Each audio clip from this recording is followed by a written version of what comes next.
আমরা কার আহ্বানকে সাড়া দেব, কার ডাকে সাড়া দেব? কিন্তু না না, আমরা আল্লাহর ডাকে তো সাড়া দেই না। আজকে যদি মেম্বার সাহেব আসে, আমরা মেম্বার সাহেবের কথা সাড়া দেই, চেয়ারম্যান সাহেবের কথা সাড়া দেই, এমপির কথা সাড়া দেই, মন্ত্রীর কথা সাড়া দেই, আমাদের মসজিদের সভাপতি সাহেবের কথা সাড়া দেই। কিন্তু মুয়াজ্জিন যখন ভোরবেলা যখন তোমাকে ফজরের টাইমে হাইয়া আলাল সালাহ বলে ডাকছে, হাইয়া আলাল ফালাহ করে আহ্বান করছে, ও বান্দা, মুয়াজ্জিন ডাকে নাই, মুয়াজ্জিন ডাকে নাই, আমার আল্লাহ তোমার ডাকছে। বান্দা আয়নারে আয়নারে, সারা রাত তো ঘুমাইলা, সারা রাত তো ঘুমাইলা, তোর সাথে তো কথা বলতে পারি নাই, আয় আয় আয়, আমার সাথে একটু কথা বল, আমার একটা সাজদা দে। আল্লাহ নবী জানায় দেন, কোন মানুষ যদি ফজরের নামাজ আদায় করে, এশার নামাজ আদায় করলো, ফজর নামাজ আদায় করলো, আল্লাহ নবী জানায় দেন সারা রাত নফল নামাজ পড়লে বান্দার যতটুকু সওয়াব হবে, আমি আল্লাহ রাব্বুল আলামিন আমার বান্দার আমলনামায় ততটুকু সওয়াব দান করব। সুবহানাল্লাহ। শুধু তাই নয়, আল্লাহ নবী সাল্লাল্লাহু আলাইহি সাল্লাম জানায়া দেন, ও উম্মতেরা শোনো শোনো, ফজরের আগ মুহূর্তে শয়তান তোমার কাছে যায়। কার কাছে যায়? আমাদের সবাই কাছে যায়। যাওয়ার পরে শয়তান আমাদের হাত পা টিপা শুরু করে আর বলে, আলাইকাল লাইলু তাওয়িল, আলাইকাল লাইলু তাওয়িল, তোমার ঘুমটা লম্বা হোক, তোমার রাতটা লম্বা হোক, তোমার রাতটা লম্বা হোক, আরো ঘুমাও, আরো ঘুমাও। দেখবেন এমন হয়, সারা রাত ঘুম হোক বা না হোক, ফজরের আগ মুহূর্তে ঘুমটা আসে। সবাই আসে না? নাই? আসেনি? সারা রাত ঘুম হোক বা না হোক, ফজরের আগ মুহূর্তে ঘুম হয় কেন? আল্লাহ নবী জানায় দেন, ও শোনো শোনো, ফজরের আগ মুহূর্তে শয়তান তোমার কাছে যাবে, তোমার কানের মধ্যে বলবে, তুমি আর কত শুয়ে থাকো, সময় তো আছে, আরো শুয়ে থাকো, আরো শুয়ে থাকো, বৃষ্টি পড়তেছে, আরো শুয়ে থাকো। আর শীতের সময় বলবে, এত শীত দিয়ে যাওয়া লাগবে না, পরে কাজা করে নিও, পরে কাজা করে নিও। এমন বুদ্ধি শয়তান তোমারে দেয়। শুধু বুদ্ধি দেয় না, শয়তান তোমাকে 3টা বান মারে, 3টা গিট্টু দেয়। কয়টা? 3টা বান। কয়টা বান? 3টা বান দেয়, 3টা গিট্টু দেয়। আল্লাহ নবী জানায়া দেন, শয়তান 3টা বান দেয় তোমারে, 3টা গিট্টু দেয়। কোন উম্মত যদি ওই 3টা গিট্টুকে ছুড়াইতে পারে, 3টা বানকে ছুড়াইতে পারে, তাহলে সারাদিন শয়তান তার কাছে যাইতে সাহস পায় না। কয়টা বান? 3টা বান দেন। আল্লাহ নবী জানায় দেন, এই 3টা বান কিভাবে ছুটাইবে শোনো। এই 3টা বান ছুটাইতে হলে তুমি যখন ঘুম থেকে দোয়া পড়ে উঠে যাইবা, সাথে সাথে তোমার একটা বান খুলে যাবে। 2 নম্বর বান যদি ছুটাইতে চাও, ওযু করে মসজিদে চলে যাও, 2 নম্বর বান ছুটে যাবে। 3 নম্বর বান যখন তুমি আল্লাহর কাছে সিজদা দিবা, নামাজ আদায় করবা, সাথে সাথে 3টা বান ছুটে যাবে। আল্লাহ নবী জানায় দেন, এই 3টা বান যদি কেউ ছুটাইতে পারে, সারাদিন শয়তান ওই ব্যক্তির কাছে যাওয়ার সাহস পায় না। শুধু তাই নয়, শুধু তাই নয়, আমার আল্লাহ শেষ রাতে তোমাকে ডাকতে থাকে, বান্দা, ও বান্দা, কে বেশি গুনাহ করে ফেলেছিল বান্দা? কার সন্তানের প্রয়োজন, কার সন্তানের প্রয়োজন আমার কাছে বলো। কে বেশি বিপদে আছো?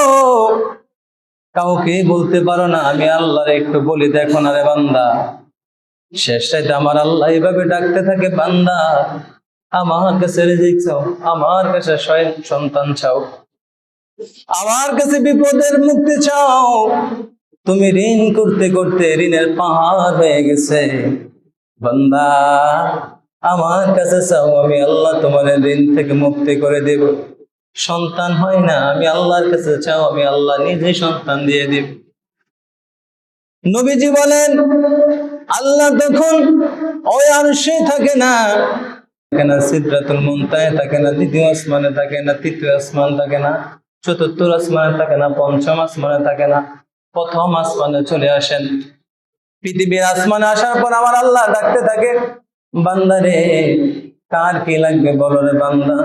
তুমি অনেক অসুস্থ, অনেক ডাক্তার দেখাইছো, কিন্তু সুস্থ হতে চাও না। ও বান্দা, আমি তো সবচেয়ে বড় ডাক্তারের ডাক্তার রে বান্দা, আমার কাছে চাও, আমি আল্লাহ তোমার সুস্থতা দান করব। প্রত্যেকদিন আমার আল্লাহ তোমার এইভাবে ডাক দেয়, আর তুমি না টানে ঘুমাইতেছ, আল্লাহর ডাকে সাড়া দাও না। আল্লাহর ডাকে সাড়া না দিলে সারা জীবন যদি ডাক্তারের পিছনে দৌড়াও, সন্তান হবে না। ঠিক কিনা বলো? সন্তান দেওয়ার মালিক কে? ডাক্তার না আল্লাহ?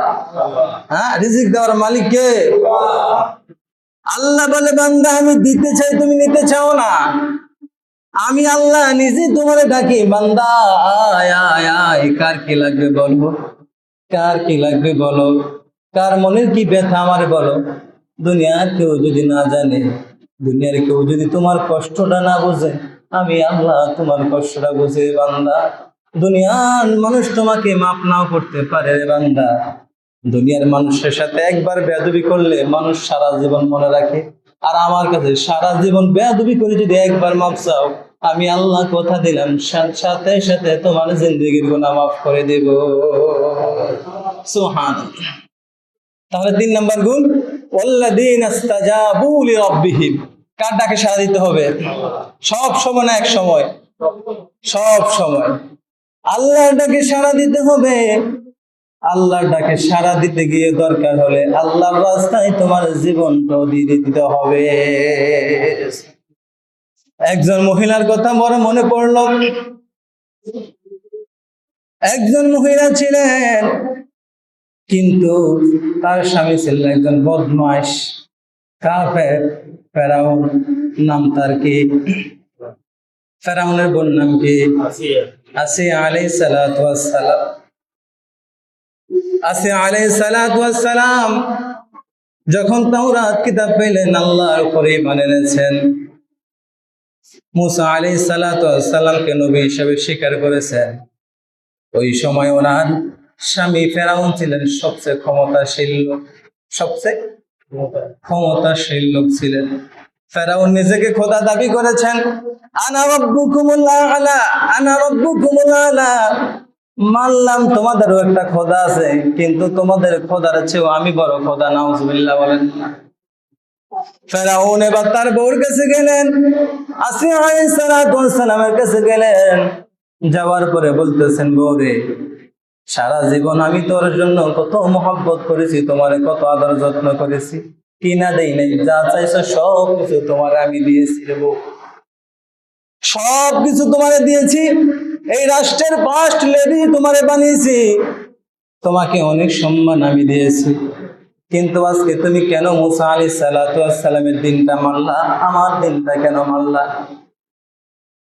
আসিয়া আলাইহিস সালাতু ওয়াস সালাম বলেন, স্বামী আমার, এই পৃথিবীর সব কিছুর সাথে স্যাক্রিফাইস করতে আমি রাজি, কিন্তু আমার আল্লাহর সাথে স্যাক্রিফাইস করতে রাজি না।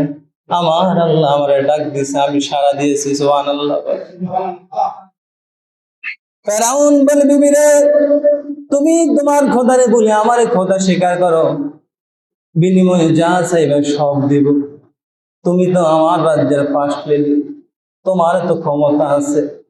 আচ্ছা বলেন, মানুষ বউর কথা শোনে কি শোনে না?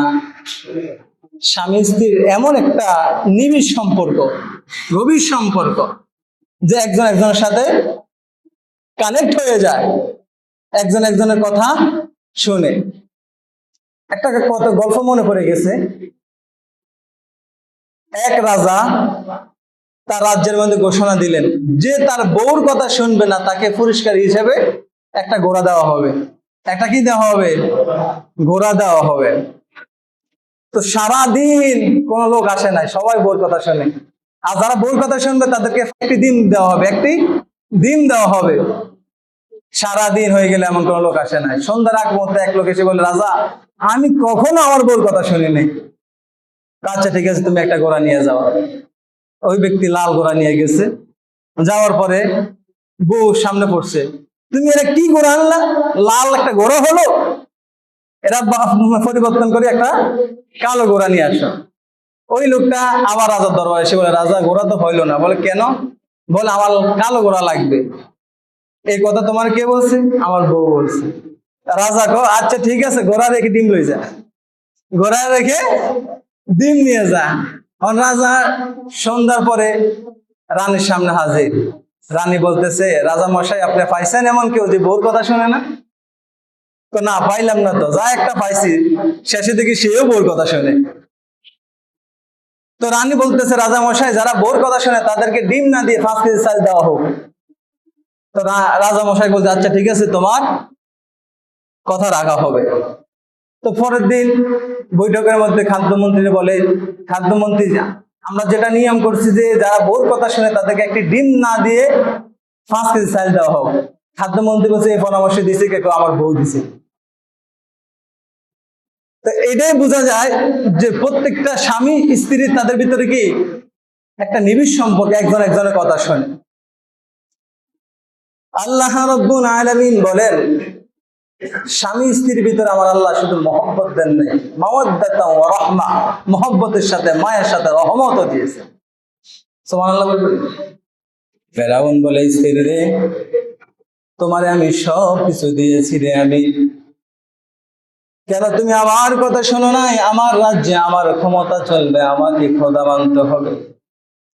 আসিয়া আলাইহিস সালাতু ওয়াস সালাম বলে, ও আমার স্বামী শোনো শোনো, তোমার সাথে সব কিছুর সাথে স্যাক্রিফাইস করতে পারবো, আমার আল্লাহর সাথে আমি স্যাক্রিফাইস করতে পারবো না। আমি আল্লাহ আমার সব, আল্লাহ আমার রব, আল্লাহ আমার সব। দুনিয়ার নিয়ামত আমার দরকার নাই, প্রয়োজন নাই। স্বামী আমার, আপনিও আল্লাহর সাথেই বানানেন, আল্লাহর উপরেই বানানেন। ফেরাউন এবার বললেন, স্ত্রীর এবার তো তোমার সুন্দর ভাষা কথা বলছে, এবার আমি কড়া হয়ে যাব, কঠিন হয়ে যাব। স্ত্রী আসিয়া আলাইহিস সালাতু ওয়াস সালাম বললেন, স্বামী আমার, আমি একমাত্র আল্লাহর ডাকে সাড়া দিয়েছি, দুনিয়ার কোনো মানুষের ডাকে সাড়া দিব না। আপনি যদি আমার উপরে অত্যাচার করুন, যত অত্যাচার করবেন সমস্যা নাই, আমার ঈমান তত বেশি মজবুত হবে, পাকাপোক্ত হবে। সুবহানাল্লাহ। এবার ফেরাউন বলে, আছে আরে তোমাকে তো আমি এখন হত্যা করব, ভয় নাই, কারণ আমি ভয় তো করি একজনকে, তিনি কে? আরো জোরে বলেন কে? আমি তো আল্লাহরে ভয় করি, দুনিয়ার কোন রামবানকে ভয় পাই না। ফেরাউন এবার সমস্ত মানুষের সামনে দরবার বসাইলেন, বিচার বসাইলেন। সমস্ত মানুষ হাজির হয়েছে, জল্লাদ হাজির হয়েছেন। ফেরাউন বলে, বিবি রে তোমারে অনেক মহব্বত করি, অনেক ভালোবাসি, শেষবার আমি তোমারে বলতেছি তুমি দিনটা ছেড়ে দাও, আমার খোদা মানো। আসিয়া আলাইহিস সালাতু ওয়াস সালাম বলেন, আমি এক আল্লাহর ডাকে সাড়া দিয়েছি, দুনিয়ার কোনো মানুষের ডাকে আমি সাড়া দিব না। আমার জীবন চলে গেলে চলে যাক, আমি শাহাদাতের তামান্না আমার ভিতরে শাহাদাতের তামান্না চেতনা হয়েছে। তুমি আমাকে মেরে ফেলবা, হত্যার ভয় দেখাবা, লাভ হবে না। একমাত্র আল্লাহর প্রতি ঈমান এনেছি, আল্লাহর ডাকে সাড়া দিয়েছি, আল্লাহর জন্য জীবন দিতেও আমি প্রস্তুত আছি। এবার ফেরাউন কঠিন হয়ে গেল। আসিয়া আলাইহিস সালাতু ওয়াস সালামকে হাত পাও বেঁধে ফেললেন। হাত পাও বাঁধার পর আবার ফেরাউন বলতেছে, ঈমান ছেড়ে দাও, দিনটাকে ছেড়ে দাও। আসিয়া বলে, না। নিষ্ঠুর ফেরাউন আসিয়া আলাইহিস সালাতু ওয়াস সালামের শরীর থেকে হাজার হাজার মানুষের সামনে জামাটা, কাপড়টা খুলে ফেলছেন। না, দেখেন একজন স্বামী তার স্ত্রীর শরীর থেকে সমস্ত মানুষের সামনে কাপড় খুলে ফেলছে। আসিয়া আলাইহিস সালাতু ওয়াস সালাম বলেন, সমস্যা নাই, আল্লাহর ডাকে আমি সাড়া দিয়েছি, আমার আল্লাহ যদি খুশি হয় আমি সহ্য করতে রাজি আছি। আসিয়া আলাইহিস সালাতু ওয়াস সালাম হাসি দেওয়া শুরু করলেন। এবার আসিয়া আলাইহিস সালাতু ওয়াস সালামের হাতের মধ্যে পেরেক মারলেন, পায়ের মধ্যে পেরেক মারলেন, পারেক গেল। আসিয়া বলে, সমস্যা নাই, আমি আল্লাহর প্রতি ঈমান এনেছি, আল্লাহর জন্য জীবন দিতে আমি প্রস্তুত আছি। সুবহানাল্লাহ। কত নিষ্ঠুর হতে পারে ফেরাউন! তার স্ত্রী আসিয়া আলাইহিস সালাতু ওয়াস সালামের লজ্জাস্থানে এবার পেরেক গাঁথা শুরু করলেন। তারপরে যখন তাকে শেষ করবেন, আসিয়া আলাইহিস সালাতু ওয়াস সালাম আল্লাহর বলে, আল্লাহ, ও আল্লাহ, তোমার কাছে আমি একটা জিনিস চাই। কয়টা জিনিস? একটা জিনিস আমি তোমার কাছে চাই, কোরআনে উল্লেখ এসেছে রব্বি বিনিলি ইনদাকা বাইতান ফিল জান্নাতি ওয়া নাজ্জিনি মিন ফিরআউনা ওয়া নাজ্জিনি মিনাল কওমিজ জালিমিন। রব্বি বিনিলি, হে আমার রব, ইনদাকা, ইনদাকা মানে আপনি নিকট, আপনার কাছে। ইনদাকা আরবি শব্দ হলো একদম নিকটবর্তী বস্তুকে বোঝানো হয়। ইনদাকা আপনার নিকট, বাইতাং ফিল জান্নাতি, বাইতাং মানে একটা ঘর, ফিল জান্নাতি জান্নাতে বানায়া দেন। ও আল্লাহ, আমার কিছু চাওয়ার নাই, শুধুমাত্র আপনার সাথে জান্নাতে একটা আমার জন্য ঘর বানায়া দিয়েন। ওয়া নাজ্জিনি মিন ফিরআউনা ওয়া আমালিহি, এবং আমাকে ফেরাউনের অত্যাচার থেকে মুক্তি দেন। ওয়া নাজ্জিনি মিনাল কওমিজ জালিমিন, এই জালেমদের থেকে আমাকে মুক্তি দেন। সুবহানাল্লাহ। আসে আলাইহিস সালাতু ওয়াস সালাম এই কথা বলার পর আসে আলাইহিস সালাতু ওয়াস সালামের শরীর থেকে জল্লাদরা তলোয়ার দিয়ে তার শরীর থেকে মাথাটা আলাদা করে দিয়েছে। আসে আলাইহিস সালাতু ওয়াস সালাম হাসতে হাসতে আল্লাহর জান্নাতে চলে গিয়েছে। সুবহানাল্লাহ। তাহলে আল্লাহর ডাকে সাড়া আমাদেরকে দিতে হবে। দরকার হলে আল্লাহর ডাকে সাড়া দিতে গিয়ে জীবনটাকে আল্লাহর রাস্তায় বিলিয়ে দিতে হবে। আল্লাহ নবী সাল্লাল্লাহু আলাইহি সাল্লাম হাদিস শরীফে ইরশাদ করেন, 7 শ্রেণীর মানুষকে কিয়ামতের ময়দানে আল্লাহ রাব্বুল আলামিন আরশের ছায়ার নিচে স্থান দেবে। কয়জন ব্যক্তিকে? 7 জন ব্যক্তিকে।